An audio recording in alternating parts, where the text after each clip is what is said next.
함께 사도신경으로 신앙 고백하시고 새벽기도 드리겠습니다. 전능하사 천지를 만드신 하나님 아버지를 내가 믿사오며 그 외아들 우리 주 예수 그리스도를 믿사오니 이는 성령으로 잉태하사 동정녀 마리아에게 나시고 본디오 빌라도에게 고난을 받으사 십자가에 못 박혀 죽으시고 장사한 지 사흘 만에 죽은 자 가운데서 다시 살아나시며 하늘에 오르사 전능하신 하나님 우편에 앉아 계시다가 저리로서 산자와 죽은 자를 심판하러 오시리라. 성령을 믿사오며 거룩한 공예와 성도가 서로 교통하는 것과 죄를 사하여 주시는 것과 몸이 다시 사는 것과 영원히 사는 것을 믿사옵나이다. 아멘. 이 시간 주신 하나님 말씀은 사도행전 5장 25절에서 32절 말씀입니다.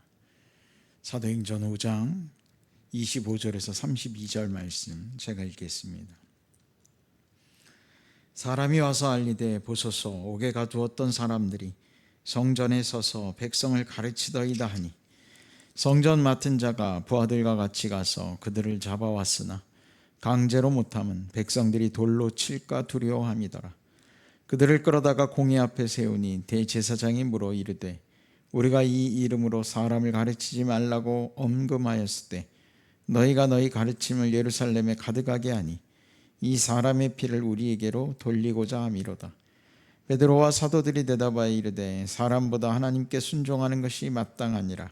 너희가 나무에 달아 죽인 예수를 우리 조상의 하나님이 살리시고 이스라엘에게 회개함과 죄사함을 주시려고 그를 오른손으로 높이사 임금과 구주로 삼으셨느니라.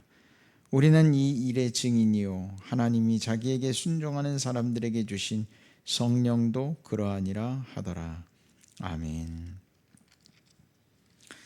자, 오늘 말씀의 내용은 이 사도들이 그리스도의 복음을 증거하는 와중에 이제 옥에 갇히는 상황에 놓이게 됩니다. 그런데 이 옥에 갇히고 있는 상황 속에서 천사의 인도로 옥에서 풀려나게 되죠. 그리고 그들은 나아가서 성전에 가서 다시 복음을 전합니다. 회개하라. 예수 그리스도의 복음을 증거하는 것이죠. 그런데 대제사장과 경비대대들이 와서 다시 잡아갑니다. 그러면서 얘기하기를 내가 경고하는 거죠. 그리스도의 이름, 예수의 이름으로 증언하지 말라. 말씀을 전하지 말라고 얘기하지 않았냐라는 거예요. 어떻게 보면 협박일 수도 있고요. 어떻게 보면 그들에게 지시한 내용을 다시 한번 공지시키는 거죠. 그런데 베드로와 사도들이 이렇게 얘기합니다. 사람보다 하나님께 순종하는 것이 마땅하다라는 거예요.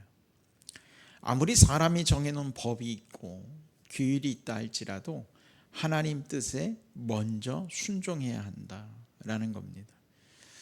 우리가 이 세상을 살아가다 보면 참 이와 같은 일들이 많이 일어나는 것 같아요. 세상에 규범적인 부분들도 있을지 모르겠습니다만 저는 세상의 법과 질서보다도 사람들의 통념이라고 하는 무서운 것이 있어요. 사람들이 가지고 있는 관념적인 법이 있죠. 문서화되어 있는 법은 아닙니다만 사람들이 생각할 때 이건 이래야 돼, 저건 저래야 돼 라고 얘기하고 사람의 경우가 그런 게 아니고 관계가 그런 게 아니고 직장 생활하다 보면 이렇고 사회생활 속에서는 이래야 되고 참 복잡합니다.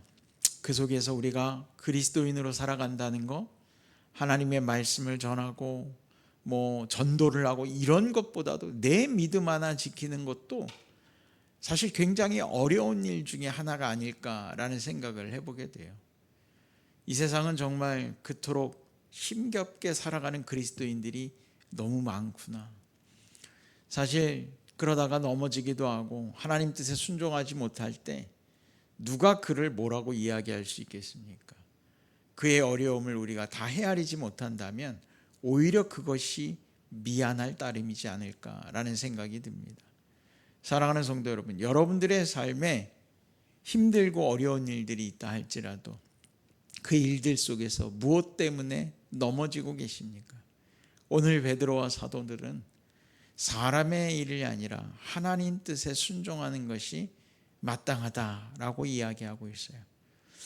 저도 스스로에게 질문을 던져봅니다. 사람의 일이 먼저냐? 하나님의 일이 먼저냐라는 거예요.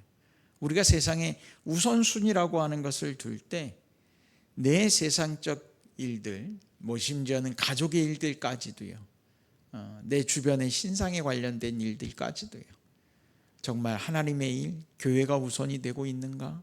하나님의 말씀이 우선이 되고 있는가? 난 나의 삶이 우선되고 있는가? 우리가 한 번쯤 생각해 봐야 되지 않을까 생각이 듭니다. 물론 내 삶을 내팽개치고 오롯이 교회에 와서만 헌신해야 된다? 그런 이야기라는 것이 아닙니다. 우리의 삶의 기준이 어디에 맞춰져 있느냐라는 거죠. 사랑하는 성도 여러분, 여러분들의 삶에 때로는 힘겨운 싸움들을 계속해서 이어가야 될 수도 있을지 모르겠어요. 그러나 그 속에서 우리가 하나님을 향한 기준점, 우선순위는 바뀌지 않기를 바랍니다. 그리고 그 안에서 하루하루 믿음을 지켜 나아갈 때, 여러분, 그것이 하루가 되고 이틀이 되고 일주일이 되고 1년이 되어져 갈 때 우리의 믿음의 모습은 분명히 달라져 있을 겁니다. 그리고 또 한 가지는 하나님의 말씀을 우선으로 따지는 믿음의 성도들에게 하나님의 은혜가 임하게 될 거라고 하는 확신도 가지시길 바랍니다. 절대로 하나님은 당신의 백성들을 내버려 두지 않으십니다. 그냥 패배하도록 아픔 속에 내버려 두지 않으십니다. 그 속에서 길을 열어주시고 그 속에서 하나님의 역사가 나타날 것임을 믿으시기 바랍니다. 여러분, 그 믿음에 하나하나씩 쌓여갈 때 그것이 우리의 간증이 되고 또 그것이 주님 앞에 나아갈 수 있는 믿음의 자산이 될 수 있는 것 아니겠습니까?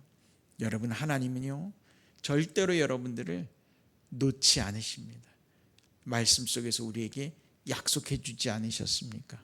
내가 너와 영원히 함께 하겠다. 그게 바로 여러분 아닐까라는 생각이 듭니다. 사랑하는 성도 여러분, 오늘도 내가 주님을 먼저 생각하는 우선순위가 주님이 될 수 있는 믿음의 승리자들 되시기를 주의 이름으로 간절히 축원합니다. 기도하겠습니다.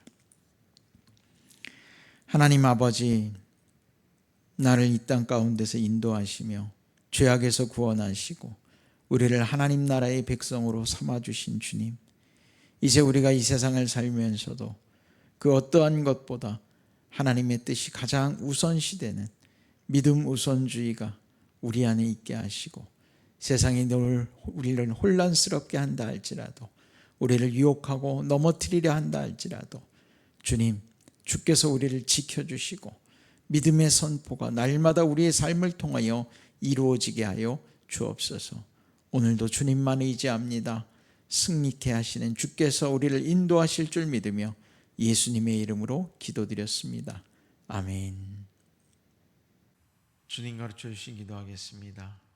하늘에 계신 우리 아버지여, 이름이 거룩히 여김을 받으시오며 나라가 임하시오며 뜻이 하늘에서 이루어진 것 같이 땅에서도 이루어지이다. 오늘 우리에게 일용할 양식을 주시옵고 우리가 우리에게 죄 지은 자를 사하여 준 것 같이 우리 죄를 사하여 주시옵고 우리를 시험에 들게 하지 마시옵고 다만 악에서 구하시옵소서. 나라와 권세와 영광이 아버지께 영원히 있사옵나이다. 아멘.